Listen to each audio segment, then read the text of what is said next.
went and sold all of our loot. Bought the rest of the decorations for my waterfront house. Maybe it's not real fancy, but it's mine. There's some nostalgia here, I guess. My first house. And can I get this water pitcher to stand? There's a way to do it, but I'm not going to spend the next 30 minutes trying to get attacked, right? Next time I walk in the house, it knocks over again anyway, so. Alright, well, how about we level up? I went ahead and trained in all my stuff. Go ahead and get my willpower up there a little bit more. We're almost done with that. In fact, I think one more level after this one. Nice to have our agility up there too. Start working on strength, but we have the rest of the game for that. No real hurry. Okay, now I had this one little quest that it's been kind of in the back of my mind. This raid on Grayland. Guy was talking about skooma dealers. And I'm thinking, skooma dealers, huh? Alright, we'll deal with them and then take their stuff. Sounds good to me. We'll go check this out real quick. So what's the news from Grayland? Maik knows much, tells some. Maik knows many things others do not. Maik prefers to adventure alone. Others just get in the way, and they talk. I don't know what's up with Maik. There was even a Maik in Elder Scrolls Online, which was, what, thousands of years before the events here in Oblivion? If it's the same one, what is he, Eternal? Maik the Eternal? Liar? I don't know. There has to be lore about this guy. Alright, so let's head over here to the supposed drug den. See what's going on. I'm sure we'll get attacked on sight by somebody. Hopefully this won't take long. And then I'm thinking about taking this Amulet of Kings to Joffrey. And getting this party started, as they say.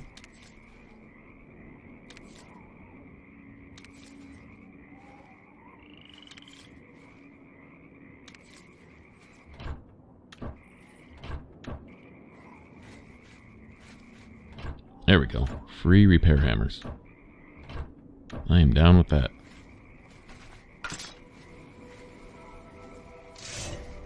Yep, I'm thinking I'm going to need this. I love the engraving on the silver sword. Okay, well, I guess we're just going to get right to business then, huh? Not cool, not cool. Oh wow, he's hitting me with something. You move like a pregnant cow! Move like a pregnant cow. Awesome. Actually, my character probably kind of does, actually. Now you will Okay, please don't hit me really hard with that really big sword anymore.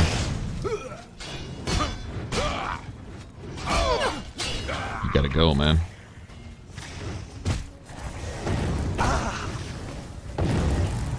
Finish him off. There we go.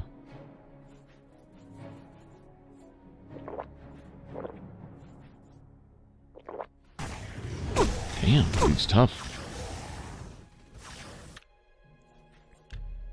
Somebody had asked if I'd turned the difficulty down, which I haven't touched it. Not going to. If I do, I'll tell you guys, but he's got a full mithril set. I'm really liking the way those mithril boots look. Strongly considering changing on that. Armor is really kind of irrelevant one way or another. Like, look at the rating on this. 7 and 4. And I think light armor is like, what, 6 and 3 or something. I mean, it's negligible. I don't know. I'm just saying. I think I would like to go with what I think looks good as far as that goes. I know light armor, once you max it out, you do get a pretty healthy armor bonus just for wearing a full set of light armor. But I'm thinking even fully armored, the resistance is not really all that dramatic. You're going to be taking a lot more damage regardless. The extra damage enemies do far outweigh your maximum physical defense as far as that goes. There's even bleed damage that bleeds past your defenses is still like getting hit full on butt naked on normal difficulty. It's basically the same. I mean, so. But for right now, I don't know. The heavy armor at one time was more of an endurance thing more than anything else. Also, I was thinking, no big two-handed weapon, big heavy armor type of thing, just for looks or whatever. But gameplay-wise, it doesn't really make much difference at all. Not really. You might have more benefits from wearing the lighter stuff because you move faster, less encumbered. It doesn't weigh near as much. I think you can wear a full set of light armor for what you wear one chest piece of heavy armor for. I don't know. So what's the news from Grayland? Any luck taking down Lenavo? You've done it! I can't even begin to thank you enough. By the Divines, I salute you in the name of the Legion. Here is your well-earned reward. Oh, and also, I believe I made light armor a major skill, and if I run around wearing light armor, I cannot control how fast I level. That's right. That's right. I had to pick one or the other to fill out my major skills. Yep. Thinking back, that's exactly what I was thinking. In fact, I made a conscious decision. Which armor am I going to go with, at least early on in the game? And okay, if I'm going to go with heavy, then I'm going to make light a major skill. And it would have been vice versa had I decided to start with light armor. Which, if I play another character on this difficulty, I probably will start with light. I think I may like the looks of some of that stuff overall. Although early on, iron, leather, it all looks kind of... Well, leather armor doesn't look that bad. The Dark Brotherhood set is great, but it has certain buffs on it that you really don't want to wear because they slow down your skill leveling. You know, if your skill is treated as being 10 points higher, it's going to level slower. That's how it seems to me, and it's never going to be able to cap off. So, anyway, yeah, we might look into some of this mithril stuff. Which armor I use isn't so relevant as how it looks. Yeah, look at the protection difference. 4 and 7. Okay, that's something, but it's literally still just a couple points. It's not that big a deal. Maybe on normal it would make more of a difference, but here I don't really think so. Also, you're going to suffer less of a penalty against your magic effectiveness and stuff like that also. May even run around in just straight clothing and just put shield spells on, or shield enchantments on everything. Probably get a better armor rating out of that than you would out of a basic set of armor, as far as that goes. Your spell's more effective, but I don't know if it'd look as cool. If I could find a clothing set that would make my character look really cool with the two-handed sword, I could roll with that maybe.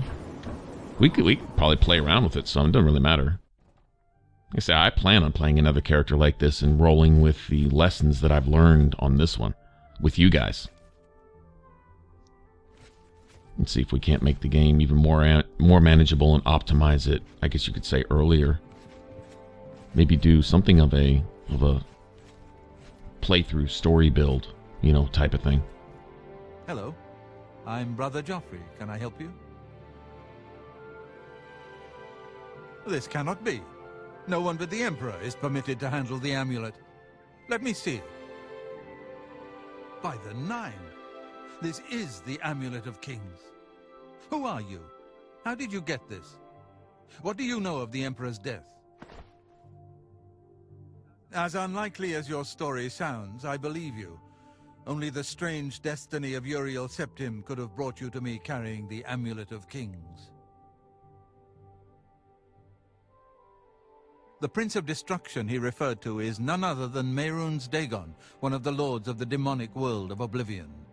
The Emperor's words, "Close shut the jaws of Oblivion," certainly suggest that he perceived some threat from Oblivion. But all the scholars agree that the mortal world is protected from the danger of Oblivion by magical barriers. I'm not sure. Only the Emperors truly understand the meaning behind the rituals of coronation. The Amulet of Kings is ancient. Saint Alicia herself received it from the gods. It is a holy relic of great power. When an emperor is crowned, he uses the amulet to light the dragon fires at the Temple of the One in the Imperial City. With the Emperor dead and no new heir crowned, the dragon fires in the temple will be dark, for the first time in centuries. It may be that the dragon fires protected us from a threat that only the Emperor was aware of. I am one of the few who know of his existence. Many years ago, I served as captain of Uriel's bodyguards, the Blades. One night, Uriel called me into his private chambers. A baby boy lay sleeping in a basket. Uriel told me to deliver him somewhere safe. He never told me anything else about the baby, but I knew it was his son. From time to time, he would ask about the child's progress. Now, it seems that this illegitimate son is the heir to the Septim throne, if he yet lives. His name is Martin. He serves Akatosh in the chapel in the city of Kvatch, south of here. You must go to Kvatch and find him at once. If the enemy is aware of his existence, as seems likely, he is in terrible danger. And please, let me know if there's anything you need. My resources here are limited, but I will help in any way I can. One of the youngest Blades ever to serve in the Emperor's personal guard. I am glad to hear that he survived, but I fear he will take the Emperor's death particularly hard. The coronation of each new Emperor is sealed when he uses the Amulet of Kings to light the dragon fires in the Temple of the One. The dragon fires of Akatosh remain lit until the death of the Emperor. His successor then lights them anew upon ascending to the throne. With Emperor Uriel dead and no successor crowned, the Temple of the One will be dark for the first time in centuries. The Elder Council rules in the Emperor's absence by ancient tradition. Chancellor Akato heads the Elder Council and is the closest thing the Empire has to a leader right now.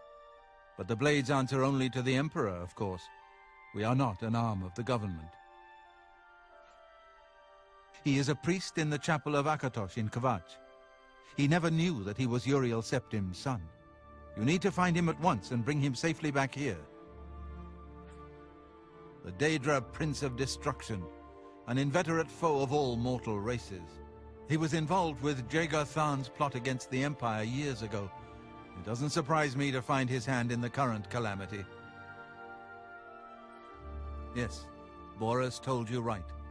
I am the Grand Master of the Blades. We serve the Emperor and the Septim bloodline. Talos is our patron. You wonder to find me here? Discretion is our watchword. Only a few of us have the honor to serve publicly in the Imperial Guard. It will be safest here with me. When you return with Martin, we will figure out our next move. I keep a few things here in my chest to resupply traveling blades. Help yourself to whatever you need. Joffrey. Actually, there's some other advantages to the monks here.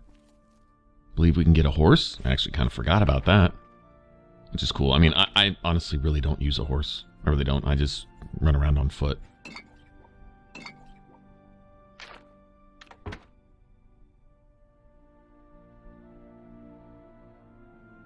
Seems like several monks we can talk to here.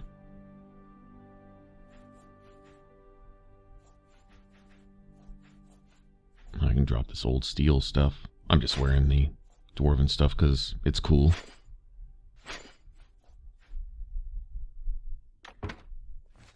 Yeah, I think we'll switch to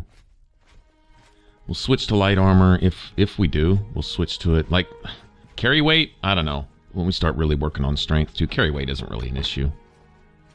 You know, go do a dungeon, go sell your stuff at a merchant. Not a big deal. But I'm thinking we do switch to light. We'll wait till we're pretty much done with our strength, because as soon as we start wearing light armor, we're going to start taking hits with that. Although, it still might be kind of manageable. Just kind of keep a mental track of how many times light armor is leveled up, because each time it does, that's going to count towards our level. And if that's the only real primary or major skill we're leveling, it still might be manageable. We're not going to take a whole lot of hits anyway. We can't. So that might be a thing. Well, I normally stay out of the affairs of the great folk that come through Waynon Priory to see Master Joffrey. But go ahead and take this hammer. You might have use of it, and I have others. Not much call for smith work around here in any case. Well, we both have better things to do than stand here all day exchanging idle gossip. Good day to you now. That was nice of him. I'll always take free hammers.